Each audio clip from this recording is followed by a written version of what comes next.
Lighthouse Book subscribers.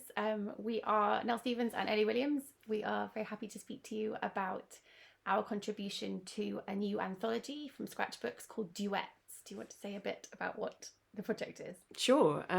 It's an anthology where, rather than there being a theme running through all of the stories in terms of the topic or in terms of characters or in terms of setting, the theme is that the way in which writers were commissioned, they were commissioned in pairs rather than individual writers.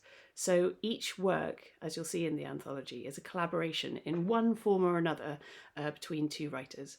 The editor, Tom Conigan, made a very assiduous and thoughtful commission for the two of us to come together as writers, because we also happen to be married and live together. So it's very efficient in terms of the drafting stages and making sure that we could catch up with one another fairly regularly and check in on how our writing was going. But maybe Nell could say a bit more about practically what that meant for our story, which is called Merrily, Merrily, Merrily. Merrily, merrily, merrily, merrily. Oh yeah, that was a crucial, yeah. I think we found it quite difficult initially to find a way that our writing could be paired. We care about a lot of the same things in writing and we love a lot of the same writers, but on the page our writing styles are quite distinctive, and it wasn't immediately obvious how we would write a story together without it seeming really disjointed or seeming kind of off key in some way. So I think I eventually came up with the idea of a sort of otherworldly interaction, mostly inspired by the fact that I think Eley's writing is always slightly like the writing of a sprite. So that was the way that we approached it. It's a kind of ghost story, essentially, with a living narrator and some sort of otherworldly narrator, which is probably already saying too much. So shall we read a little bit from the story? Yeah, that'd be great. So two narrators, but blending together into one narrative. I hope you enjoy, and that you enjoy the anthology and seeing how different writers took on the task in very different ways. But this is from our story, Merrily, Merrily, Merrily, Merrily. When I strip the wallpaper in the new flat, I find underneath it strange scratches in the plasterwork, lines and curves like an unknown alphabet, finger marks covering the wall behind my bed. I'm anxious to get rid of the wallpaper, though there are countless more urgent things.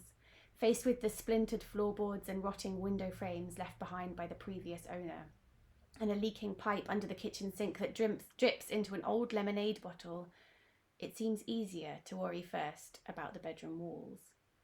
I have it in my head that if I can just replace the yellowed chintzy pattern with something calm, I too might feel calmer. If I can just get that done, everything else might feel more manageable. But now there are the marks, which could perhaps be nothing, maybe something to do with the way the wallpaper dried, but which seem intentionally communicative somehow, ubiquitous and affronting. I do not feel calm at all, and even when I cover the walls with fresh plasterboard and then with blue-green-grey paint from an expensive paint company, I sense the scratches underneath, lingering and emphatic. I convince myself I can still see them despite everything. I practice saying, "This is home," as I move around the space and the dog runs room to room, tail wagging so furiously his whole body bends into parentheses, sniffing out histories in corners, catching cobwebs on the wet of his nose. I order takeaway, which I eat sitting on boxes of unpacked crockery, and buy sourdough from the bakery at the bottom of the road, crust serrated against my hard palate. In the garden, I assemble a wooden table and chairs amongst overgrown straggly rose plants that should have been pruned years ago, and having not been, now seem untouchable. "This is home," I say to the roses. "This is home," I say to the boiler whose buttons and dials I'm too scared to adjust. It is natural enough to feel uneasy, I think. Everything is so new. Natural enough not to want to sleep beneath a wall covered in half-realised hieroglyphics, to find my changed circumstances, my sudden aloneness, unsettling.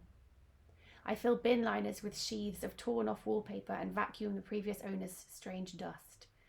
There are ball bearings wedged between the floorboards in the hall, an invoice from a vet taped to the inside of one of the kitchen cupboards, an eyelash curler rusting, a historic torture device in a dungeon of the basement bathroom. Soon this unfamiliar rubbish will be replaced by my own rubbish, I tell myself, and I'll feel calm again. She has narrated me without knowing it, so perhaps it is not entirely rude to return the favour in kind.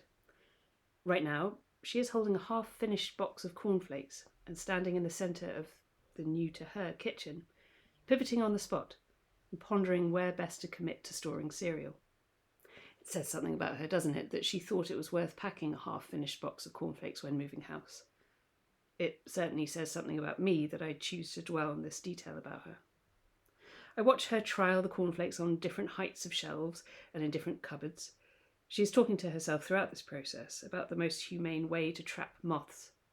She had the same muttered monologue yesterday and plainly did not come to a resolution. Watching her, I have learned that she sings to herself sometimes too, but never seems to complete a tune. I wonder whether she knows that about herself, or is it entirely thoughtless? When I am able to recognise the lyrics, I pitch in and finish the songs as her own voice trails away. That is, when her interest in sustaining the song trails off, or her memory of its words trails off, or something better dislodges the song from her mind. On a bicycle made for two, I sing, once she's finished with her daisies as she is scrubbing the bathroom floor. Crying cockles and mussels, alive, alive, oh, I add, while she's re-spooling the vacuum cleaner's cable, having given up on her Molly Malone. At the end of a particularly dispirited rendition of half of Row, Row, Row Your Boat, I trill the final cheery Life is But a Dream, but she cannot hear me, naturally or otherwise. But I notice that her dog wags his tail in something like recognition. The tap swish of his tail against the floor disturbs the dust. I bend to pat the air above her dog, stirring it with my fingertips, and watch as he ducks a little, his happy tail at odds with the twinge of confusion creeping about his tongue-lolling face. A dream, I sing again, refinishing the unfinished song to nobody. As she keeps working on the house, sweating a little, making private, whinnying breaths of exertion and satisfaction, I think about why I feel compelled to supply any song's end. For my own amusement, to imagine we are in a company, in a chorus. I suppose I can't bear on some level to have anything else left hanging in the air, not even a nursery rhyme. I speculate about her life, the fact that so many of the half-sung songs she knows are from childhood. Hers or some others? She has a good voice. I wonder whether anybody knows that about her, or maybe she only sings to herself when she thinks that she's alone. And that will do for now. Thank you again for making this your book of the month, and I hope you enjoyed Duets, the anthology, published by Scratch Books. Thank you.